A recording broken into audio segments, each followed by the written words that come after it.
Okay, so let's jump into it. So, Faithy, obviously we've been friends for years now. You are a competitive raider in World of Warcraft. Do you want to maybe give the guys an introduction into you, a bit about your background, what you do on a day-to-day basis, and I guess how you go about playing your games online? Yeah, sure. I mean, my name is Faithy, or real name Stefan. I live in Denmark, in an apartment with my girlfriend, and my day-to-day basis is, well, primarily playing video games. I Sweet. mean, I do a little bit of work on the side, Mhm. but primarily it's playing video games and streaming on Twitch, and Awesome. that's basically my everyday. Like, obviously, I do other stuff, but Yeah. like And averagely. and you play World of Warcraft, but at a much higher level than what your regular player would attempt to play the game at, I guess. Yeah, I would say I played at a pretty high level. Mhm. A lot of it comes with an immense amount of time investment and dedication to the craft and the game. Yep. Um, Primarily around like the race to world first, what we go in depth about in a later. Yep. But yeah, I play the game a lot. So yeah, definitely. Awesome. And when did you actually start playing World of Warcraft? I started playing before I could speak proper, honestly. I Well, started English or Danish? both, both. So I'm 23, and the game is about to be 16 years old, Yeah. and I started 16 years ago. Oh, wow. So yeah, I was like 5 years old when this game came out, and I was like playing on my brother's account once in a while. That makes me feel old, Faithy. Yeah, I'm sorry. But yeah, I've grown up with this game pretty Yeah. much. Played my entire life. Awesome. Okay, so you mentioned it before, the race to world first. What is the race to world first? Like in a quick term, you could Yeah, maybe yeah. call it like a speed run. So basically, how World of Warcraft works is that we have patches, like in between patches, and every major patch we get a new raid, which is a 20-man or 10 to 30-man content, depending on difficulty Yeah. and the amount of players that you have. And basically, the race to world first is about who can clear the raid at the highest difficulty the fastest. Yeah. And that has become an event that is been streamed on Twitch for some years now.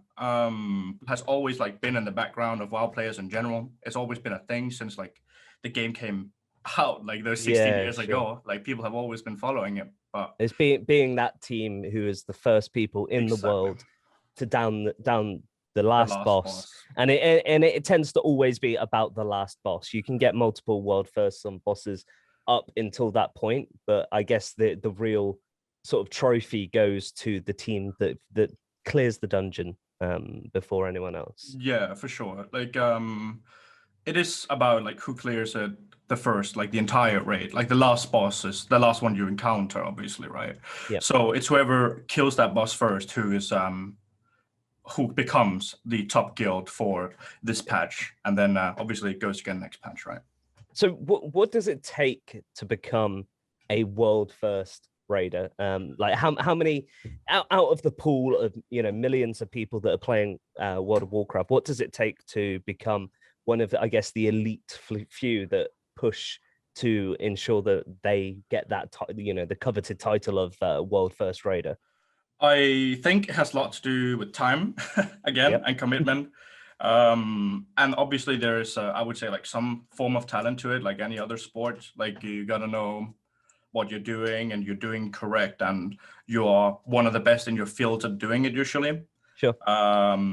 So but like I think the major thing is time investment, and your drive for it, because Yeah. if you don't have the drive, you won't be able to commit to it and go through with it. Sure. So, I mean, to even get into a guild of this level, I mean, this isn't something that you can just jump into the game and be like, cool, I want to be a world first raider. It takes time. You almost have to build your notoriety within the game and your class. You need to almost start from the bottom and work your way up, and I guess progress over tiers to actually be recognized as somebody who would be an asset to these sort of teams.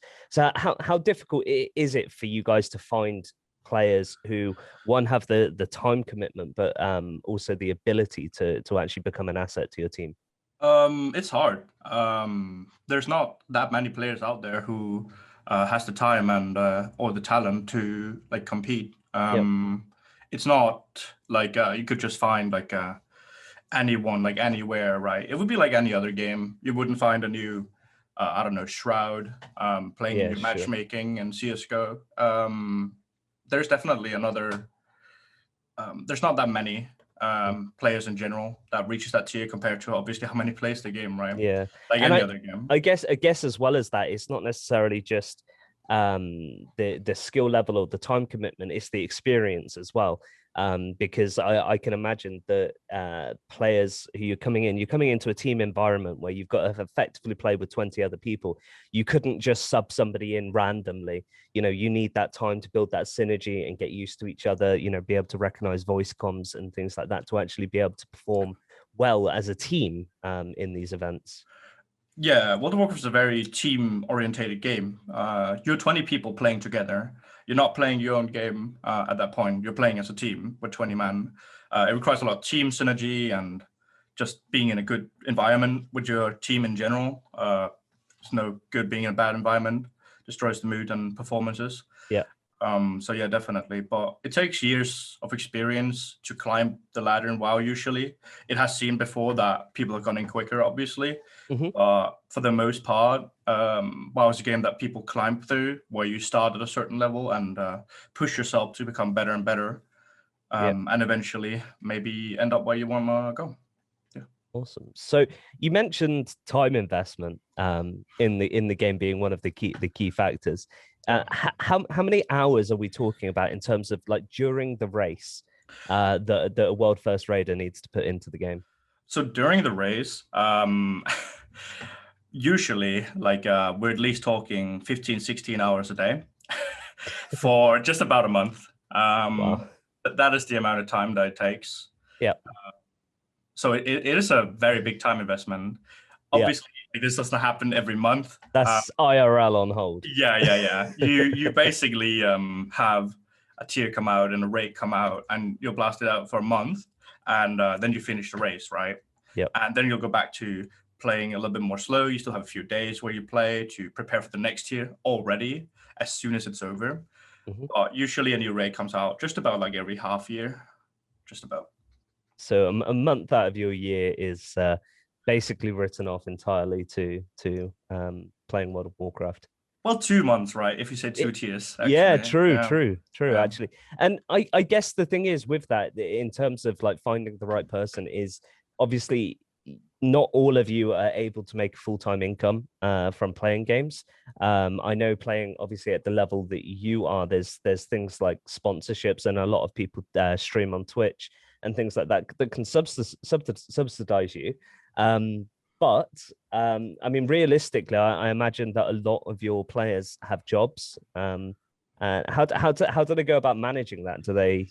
I Um, think honestly, for the primarily part of it, most people are actually students mhm. or have like their own kind of firm or income on the side Yep. that they can manage themselves. As you said, most people are just doing it off of streaming or having sponsors. That is like a major point in that scene if you want to be like living off of it.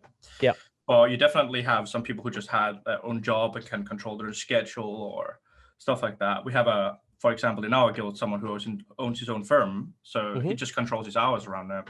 Sure. But also, I remember some people who obviously has job on the side, and they'll just make their vacations around it, right? Like they'll put their vacation into the race, and then they'll work the other days. So much for a summer holiday. Yeah, exactly.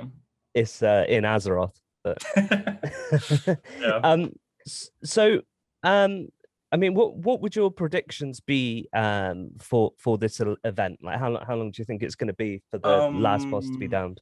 so when the hardest difficulty releases, which is Mythic, which will release tomorrow for America in AIM, Yep. and on Wednesday for Europe, and I think it's Thursday for Oceanic.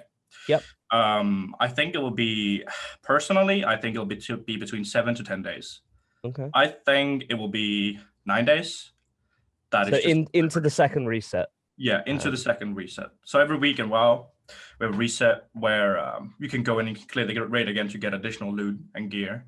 That means that the raid is locked every week to where you progress to.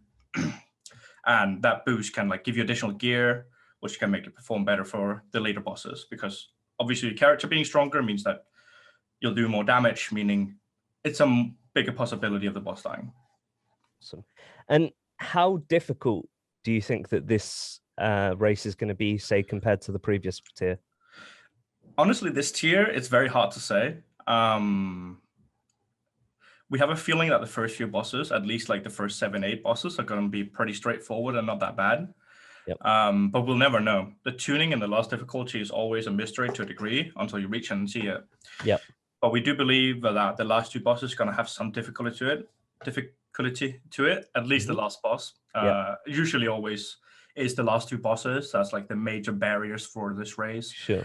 Where you'll dump like God knows how many hours and attempts into, but that's just the nature of how it works, right? Yeah. So if you had to make a prediction, like right here, right now, I mean, we're 2 days before the start of the race.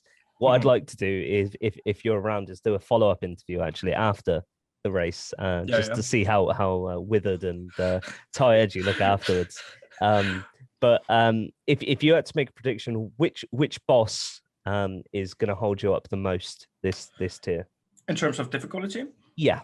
The last boss. Yeah. We believe in the last boss. Already on the second hardest difficulty, heroic, she's already like pretty difficult to a degree.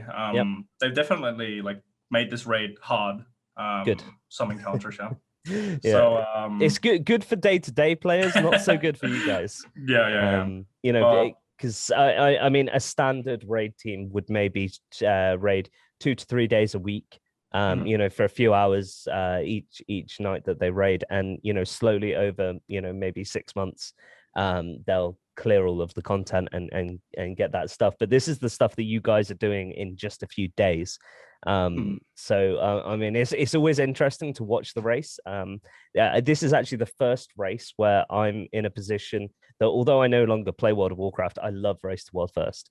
And I'm in a position where I can literally tune in every single day, follow along with it.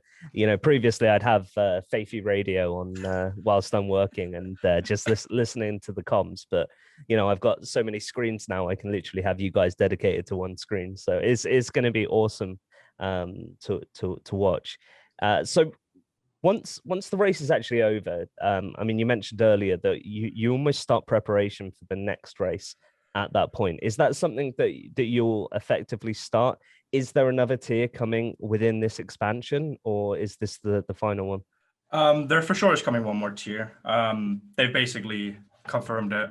Cool. Pretty much by saying, oh, this guy will be the last boss, and that's not the boss we killed this tier. Oh, okay. So yeah, we'll for sure get at least 1 more, maybe 2 more even. Not unheard of. Pretty normal to have 4 raids per expansion. True.